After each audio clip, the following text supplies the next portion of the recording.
Hello everyone, नमस्ते। Welcome back to classes by Babita Gupta, Hawks educational institute. आज के इस वीडियो में जो हमने टॉपिक लिया है, बहुत इंपॉर्टेंट टॉपिक है। वो टीचिंग एप्टीट्यूड के लिए और बीएड फर्स्ट ईयर के लिए। और देखिए, इससे पहले भी मैंने और भी टॉपिक्स शेयर किए हुए हैं जो कि प्लेलिस्ट पे जाकर आपको मिल जाएंगे। तो जो बच्चे बीएड के हैं उनके लिए बीएड फर्स्ट ईयर पेपर 3 के नाम से प्लेलिस्ट बनी हुई है, जिसमें टीचिंग एप्टीट्यूड के और भी टॉपिक्स आपको इजीली अवेलेबल हो जाएंगे। जिसमें मैंने level of teaching, theories of teaching, stages of teaching और आपका सारे जो जितने भी इम्पोर्टेंट वीडियोस हैं वो शेयर किए हैं और आगे भी कर रही हूँ। और उसके अंदर आपके साथ में मैंने relationship between teacher and students share किया हुआ है, स्टूडेंट टीचर रिलेशनशिप, जिसको और ये इतना इम्पोर्टेंट क्वेश्चन हैं जो कि पहले भी एग्जाम में आ चुके हैं और हर बार आते हैं। तो इनको आप ध्यान से देखिएगा, समझिएगा। और टीचिंग एप्टीट्यूड आपको पता है, देखिए आप किसी भी कॉम्पिटेटिव एग्जाम को दे रहे हैं तो उसमें टीचिंग एप्टीट्यूड जो है वो आपका एक अलग से सब्जेक्ट होता है, एक टॉपिक आता है, उससे रिलेटेड क्वेश्चंस आपको मिलते हैं। तो आपको अगर बेस पता होगा तो आप उनको इजीली क्रैक कर सकते हैं। तो चलिए देख लेते हैं हम इसको। और इससे पहले अगर आपने चैनल को लाइक सब्सक्राइब नहीं किया है तो चैनल को लाइक सब्सक्राइब जरूर करें, शेयर करें, दूसरों के साथ भी नॉलेज को जरूर बांटें। तो देख लेते हैं हम इसे। टीचिंग एप्टीट्यूड है ये हमारा BEd first year paper 3 learning and teaching. अब देखिए, जब मैंने लिखा है यहाँ पे BEd first year paper 3 learning and teaching, तो कुछ यूनिवर्सिटीज और कुछ कॉलेजेस ऐसे भी होते हैं जिसमें क्या है, आपको नाम सेम मिल जाएगा लर्निंग एंड टीचिंग, बट वो पेपर 2 हो सकता है या पेपर 4 हो सकता है। इस तरीके से मतलब सीक्वेंस चेंज हो सकता है, बट आपको किस पे कॉन्सेंट्रेट करना है, आपको बेसिकली नाम पे कॉन्सेंट्रेशन करना है कि आपका ये लर्निंग एंड टीचिंग अगर सब्जेक्ट है तो ये टॉपिक आपका है और आपको इसको समझना है। आपका देखिए, जो सीटेट की आप तैयारी करते हैं, जो बच्चे सीटेट की तैयारी करते हैं उनके वो भी मैं बता दूं कि आप लोगों का देखिए जो पेडागोजी पार्ट होता है ना, वो पेडागोजी पार्ट जो होता है वो टीचिंग एप्टीट्यूड ही होता है एक तरीके से। क्योंकि उसमें आपको क्वेश्चन के आंसर इस तरीके से देने होते हैं कि आप एज अ टीचर क्या समझते हो और एज अ स्टूडेंट क्या आप एक्सपेक्ट करते हो। तो उससे रिलेटेड जो है, अगर आपको टीचिंग एप्टीट्यूड पता होगा तभी आप उनके क्वेश्चंस के आंसर दे सकते हो। तो देख लेते हैं जो टॉपिक हमारा, कैरेक्टरिस्टिक्स ऑफ गुड टीचिंग, यानी कि अच्छे शिक्षण की विशेषताएं। जो बच्चे हिंदी मीडियम के हैं वो भी नोट करते रहे साथ साथ, और जो इंग्लिश मीडियम है, क्योंकि देखिए मैं हमेशा बोलती हूँ जो कंटेंट है वो इंग्लिश में है, साथ में हिंदी में मैं आपको ट्रांसलेट करके सारा बता रही हूँ, एक्सप्लेन कर रही हूँ, ताकि सभी को अच्छे से समझ में आ सके। तो अच्छे शिक्षण की विशेषताएं हमें पढ़नी है आज। इसमें हमारा फर्स्ट पॉइंट आता है डायरेक्टिव। अब देखिए, डायरेक्टिव का मतलब क्या होता है हमारा, डायरेक्टिव का मतलब होता है हमारा निर्देशात्मक।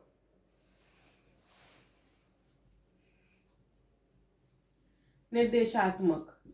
अब देखिए, जो अच्छी टीचिंग होती है, गुड टीचिंग होती है, उसका क्या कैरेक्टरिस्टिक होता है, उसका फर्स्ट जो हमारा फर्स्ट कैरेक्टरिस्टिक्स होता है वो होता है हमारा डायरेक्टिव। क्योंकि good teaching is always directive, क्योंकि उससे बच्चों को क्या मिलता है, निर्देश मिलता है। और ये निर्देश कौन देता है, टीचर देता है। जब एक टीचर बच्चे को सही निर्देश देता है तभी बच्चा उस पर आगे अमल करके आगे उसको फॉलो कर सकता है। वो अगर निर्देश ही उसको सही नहीं मिलेगा, डायरेक्शन उसको सही नहीं मिलेगा, तो बच्चा एक पाथ तक नहीं पहुंच सकता। तो ये हमारा फर्स्ट पॉइंट था, डायरेक्टिव। सेकंड पॉइंट है हमारा स्टिमुलेटिंग। अब देखिए, स्टिमुलेटिंग का मतलब क्या है यहाँ पे, प्रेरणादायक। प्रेरणादायक। अब देखिए, स्टिमुलेटिंग के नाम से अगर आपने थ्योरी पढ़ी हो पैवलोव की, तो उसमें स्टिमुलस एंड रिस्पॉन्स की बात की गई है। और ये मैंने स्टिमुलस एंड रिस्पॉन्स पे पूरा एक वीडियो आप लोगों के साथ में शेयर किया हुआ है, लाइव सेशन मैंने लिया था इसमें। तो वो भी आप देखेंगे तो आप लाइव स्ट्रीम्स पे जाकर आपको वीडियो इजीली मिल जाएगा। तो स्टिमुलस एंड रिस्पॉन्स के ऊपर है। अब देखिए, यहाँ पे हम स्टिमुलस और रिस्पॉन्स की बात कर रहे हैं क्योंकि स्टिमुलेटिंग वर्ड आगे क्यों कर रहे हैं, क्योंकि हमें चाहिए क्या, बच्चे को अगर हम प्रेरणा दे रहे हैं तो हमें उससे चाहिए क्या, हम क्या चाहते हैं, हम चाहते हैं सक्सेस, कि बच्चा फ्यूचर में सक्सेस को पा सके। अब बच्चा अगर फ्यूचर में सक्सेस को पाना चाहता है या हम चाहते हैं कि बच्चा सक्सेस करे, तो हमें उसको क्या देना पड़ेगा, हमें उसको प्रेरणा देनी पड़ेगी, है ना। तो इसलिए कहते हैं गुड टीचिंग इज स्टिमुलेटिंग, कि जो अच्छा शिक्षण होता है वो क्या होता है, प्रेरणादायक होता है, जिससे कि बच्चा अपनी सफलता को पा सके या सफल हो सके अपने करियर में। नेक्स्ट इसमें आती है बात प्रोग्रेस। तो प्रोग्रेस जो है इसका मतलब क्या हो गया, प्रगति।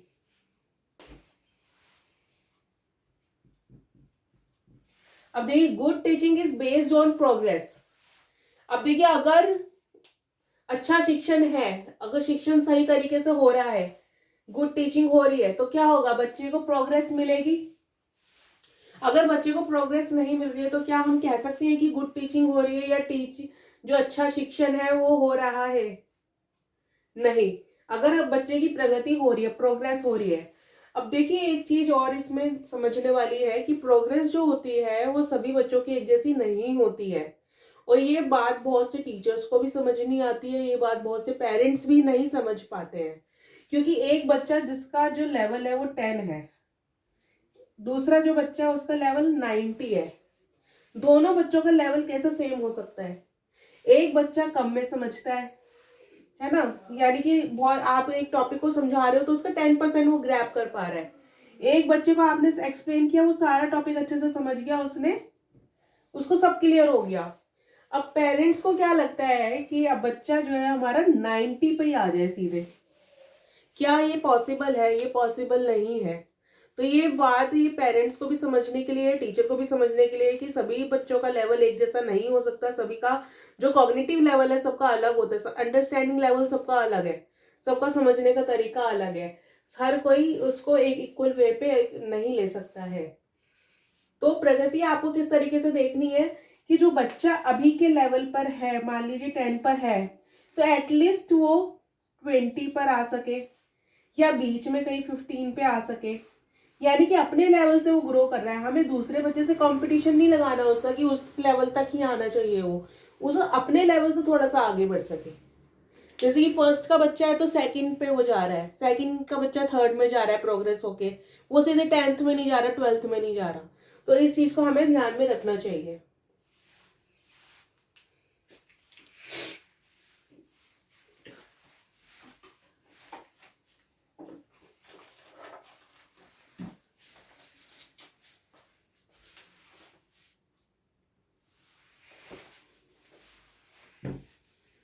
मैं इरेज कर देती हूँ।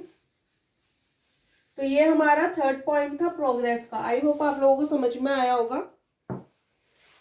नेक्स्ट आता है हमारा सिंपैथी। अब देखिए सिंपैथी का मतलब क्या होता है। सिंपैथी का मतलब होता है सहानुभूति। सहानुभूति, सहानुभूतिपूर्ण हम यहाँ पे लिख सकते हैं। हिंदी मीडियम बच्चों के लिए स्पेशली लिख रही हूँ तो नोट करते हैं आप लोग भी। अगर आप इसको अच्छे से सुन भी लेंगे ना तो आपको सारा कॉन्सेप्ट क्लियर हो जाएगा गुड टीचिंग का। क्योंकि देखिए टीचिंग एप्टीट्यूड की हम बात कर रहे हैं ना, इस तरीके के क्वेश्चंस बहुत सारे आपको देखने के लिए मिल जाते हैं, जहाँ पे आपको 4-5 ऑप्शन दिए होते हैं और उनमें से पूछा होता है कि इनमें से बताइए कौन सा ऑप्शन टीचिंग के लिए सही है। एक टीचर को किस तरीके से करना चाहिए, क्लास का जो इन्वायरमेंट है किस तरीके से टीच करना चाहिए। तो इसमें देखिए सिंपैथी, सहानुभूतिपूर्ण। अब सहानुभूति यहाँ कौन किसको दिखा रहा है? बच्चे टीचर को दिखा सकेंगे सिंपैथी? नहीं, यहाँ पे जो सहानुभूति है, जो सिंपैथी है, वो टीचर बच्चों को दिखा रही है। क्योंकि टीचर को इस तरीके से अपना बिहेवियर रखना पड़ेगा कि अगर बच्चे अपनी कोई बात आपके साथ को बताना चाह रहे हैं या अपनी कोई प्रॉब्लम बताना चाह रहे हैं तो आप उसको ध्यान से सुनो कि क्या प्रॉब्लम है। क्योंकि अगर आप उसको ध्यान से सुनोगे तभी आप उसको सॉल्व कर पाओगे। ठीक है ना। तो इसलिए यहाँ पे एक सिंपैथी पॉइंट आ जाता है हमारा कैरेक्टरिस्टिक्स ऑफ गुड टीचिंग में। नेक्स्ट आ जाता है हमारा प्लान्ड। प्लान्ड का मतलब क्या होता है आपका? प्लान्ड का मतलब होता है सुव्यवस्थित।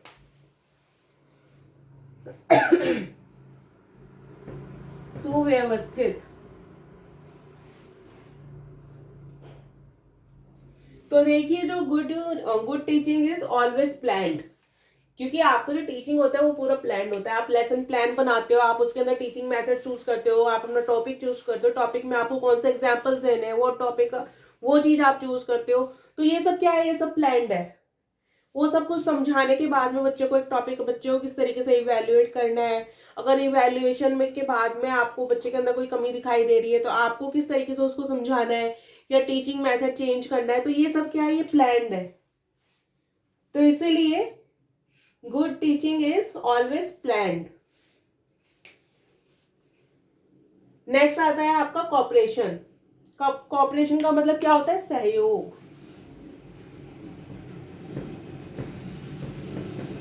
अब देखिए सहयोग किसका किसके साथ में?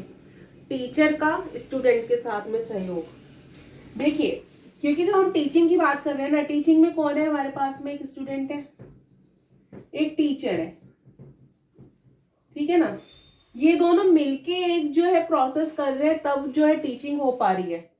उसके लिए इन दोनों का जो रिलेशन है वो अच्छा होना बहुत जरूरी है, कॉपरेशन होना बहुत जरूरी है, जिसमें कि जो बच्चा स्टूडेंट है अपनी प्रॉब्लम टीचर से डिस्कस कर सके, और जो टीचर है अपनी प्रॉब्लम, और जो टीचर है वो जो सॉल्यूशन है वो बच्चे को दे सके। और इसके लिए बच्चे को ध्यान से सुनना पड़ेगा, समझना पड़ेगा, और एक कॉपरेशन करना पड़ेगा, सहयोग देना पड़ेगा। जहां बच्चे की कमी लग रही है वहां पे उसकी हेल्प करनी है, उसको छोड़ना नहीं है कि आपने बताया नहीं या इग्नोर कर दिया, ऐसा नहीं करना है।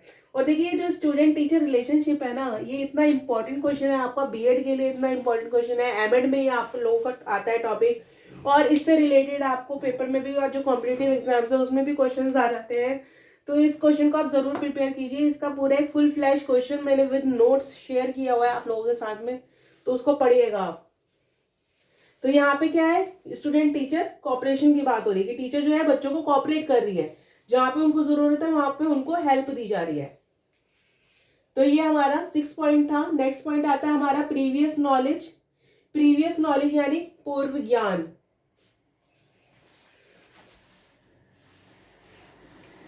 तो देखिए यहां हमने लिखा पूर्व ज्ञान। देखिए जब भी आप बच्चे को पढ़ाते हैं, आप किसी भी बच्चे को पढ़ाने जा रहे हैं, तो आप एकदम सडनली कोई नया मेथड उसको इंट्रोड्यूस कर रहे हैं, कोई नया आप फॉर्मूला उसको बताने जा रहे हैं, तो आप उसको सडनली बता देते हैं। आप क्या करते हैं कि उसको प्रीवियस नॉलेज आप उसकी लेते हैं कि उसको प्रीवियसली कितना नॉलेज है, कितना उसको आता है, वो कितनी चीजें सीख चुका है, उससे रिलेटेड ही आप उसको आगे फिर कोर्स कंटिन्यू करते हैं, आगे का उसको सिखाते हैं। तभी वो बच्चा भी अपनी जो नॉलेज है वो रिलेट कर पाता है न्यू नॉलेज से। तो इसलिए प्रीवियस नॉलेज को डिस्कस करना बहुत जरूरी है। नेक्स्ट आता है इसमें आपका डेमोक्रेटिक। डेमोक्रेटिक का मतलब होता है प्रजातांत्रिक।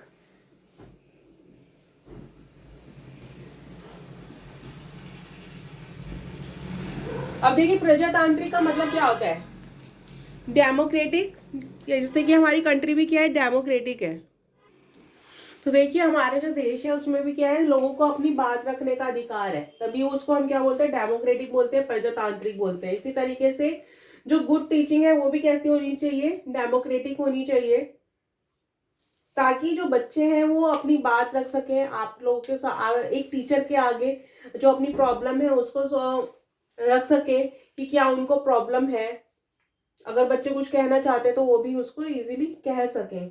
अगर कोई सजेशन देना चाहते हैं तो वो भी बच्चे दे सकते हैं एक डेमोक्रेटिक क्लास में। यानी कि एक इन्वायरमेंट इस तरीके का जहाँ पे बच्चे जो है एकदम फ्री महसूस करें, पॉजिटिव महसूस करें। तो ये हमारा 8 पॉइंट था। 9th पॉइंट हमारा रेमेडियल प्रोसेस।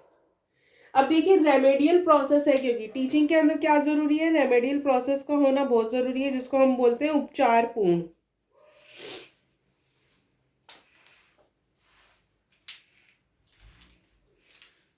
तो यहाँ पे आप लिख लीजिए उपचार पूर्ण। Good teaching is always remedial, it has remedial process. उपचार पूर्ण होती है ये, क्योंकि इसमें किसका उपचार किया जा रहा है? बच्चे की समस्याओं का, बच्चे की जो प्रॉब्लम है उनका उपचार किए जा रहे हैं, इसलिए इसको क्या बोलते हैं? Remedial process. जैसा अभी मैंने ये एग्जांपल दिया था कि अगर बच्चा कुछ नहीं सीख पा रहा है तो हम उसको फिर उसको सिखाने की कोशिश करते हैं, पर वो जो हम उसको फिर से सिखाने की कोशिश कर रहे हैं उसको हम क्या बोलेंगे? रेमेडियल प्रोसेस बोल रहे हैं, क्योंकि हम उसकी प्रॉब्लम को दूर कर रहे हैं। नेक्स्ट आता है सेल्फ कॉन्फिडेंस। सेल्फ कॉन्फिडेंस का मतलब क्या होता है? आत्मविश्वास।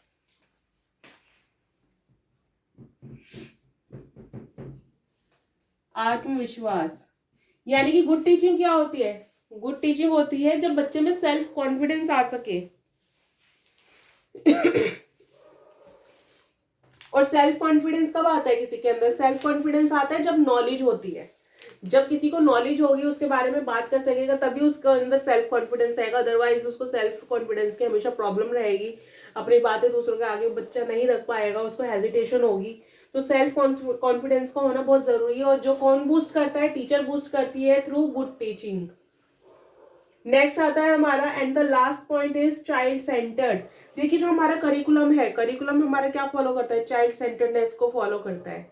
क्योंकि आज का जो हमारा करिकुलम है वो कहता है कि जो भी हम बच्चों को पढ़ा रहे हैं वो कैसा होना चाहिए? चाइल्ड सेंटर्ड होना चाहिए। और चाइल्ड सेंटर्ड यानी बाल केंद्रित, लिख देती हूँ मैं बाल केंद्रित।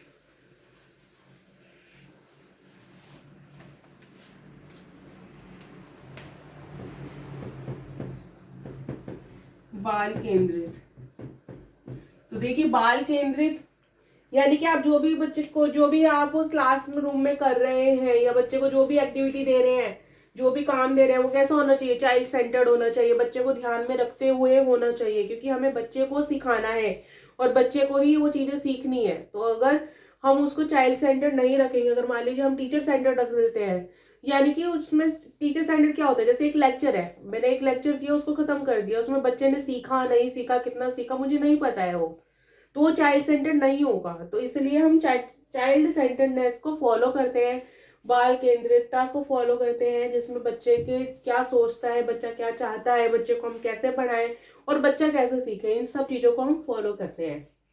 तो ये सब क्या आता है? ये कैरेक्टरिस्टिक्स ऑफ गुड टीचिंग है, ये अच्छे शिक्षण की विशेषताएं। आई होप आप लोगों को अच्छे से समझ में आई होगी। टीचिंग एप्टीट्यूड के लिए बहुत जरूरी है और इम्पोर्टेंट है ये। अगर आपको अच्छे से समझ गया तो 4 to 5 क्वेश्चन आप इजीली सॉल्व कर लेंगे एग्जाम के अंदर। तो इस टॉपिक से रिलेटेड अगर आपको कोई प्रॉब्लम आती है, कोई डाउट आता है, तो आप कमेंट बॉक्स में लिखकर पूछ सकते हैं। बाकी देखिए जो डिस्क्रिप्शन बॉक्स होता है उसके अंदर मैं कुछ लिंक्स प्रोवाइड कर देती हूँ, पर सारे लिंक्स मैं भी प्रोवाइड उसके अंदर नहीं कर सकती हूँ, क्योंकि बहुत सी वीडियोस मैं आप लोगों के साथ में शेयर कर चुकी हूँ। तो आप प्लेलिस्ट पर जाके जरूर देखिए, क्योंकि प्लेलिस्ट बनाई हुई है मैंने अलग अलग तरीके से। जैसे प्रीवियस क्वेश्चन पेपर्स की अलग से प्लेलिस्ट बनी हुई है, जो बच्चे सीटेट की तैयारी कर रहे हैं उनके लिए अलग से प्लेलिस्ट बनी हुई है, सीडीपी की अलग से प्लेलिस्ट बनी हुई है, बीएड फर्स्ट ईयर की अलग से प्लेलिस्ट है, बीएड सेकंड ईयर पेपर 1 की प्लेलिस्ट अलग बनी हुई है। तो आप उन देखिए, उन प्लेलिस्ट के थ्रू आप जाइए, देखिए, आपको वीडियोस मिल जाएंगे। और अगर कोई टॉपिक आप पढ़ रहे हैं जो आपको समझ नहीं आ रहा है और मैंने अभी तक शेयर नहीं किया है, तो मैं आप कमेंट बॉक्स में लिखकर पूछ सकते हैं, वो मैं आप लोगों के साथ में जरूर शेयर करूंगी। तो इसी तरीके की वीडियोस मैं आप लोगों के लिए लाती रहूंगी, यूजफुल वीडियोस। तो मेरे साथ बने रहिए, चैनल को लाइक सब्सक्राइब जरूर कीजिए, शेयर कीजिए और दूसरों के साथ भी नॉलेज को जरूर बांटिए। जल्दी मिलते हैं नेक्स्ट वीडियो में। अभी के लिए थैंक यू, धन्यवाद।